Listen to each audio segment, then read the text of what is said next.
Up by a group of friends 5 years ago, these brewers have tasted success. Already outgrowing their premises, they have brand expansion plans. At first glance, they're a local business, but they thank the EU Customs Union for making it easy to grow. Alex is based in London, but he imports products from around Europe. Malted barley from Germany, kegs from Holland, and manufacturing equipment from Italy. Once he's brewed the beer here, he sells it in the UK and exports it to Europe, Norway, Sweden and Italy.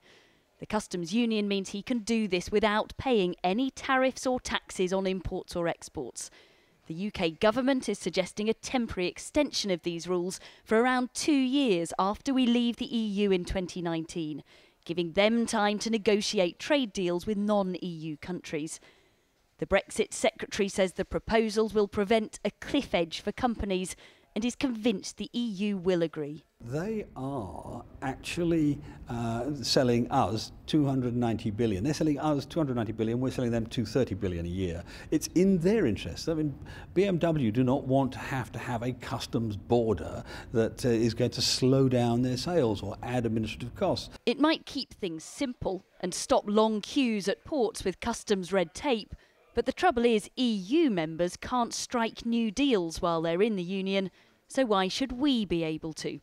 The European Parliament's Brexit coordinator tweeted, "It's a fantasy to be both in and out."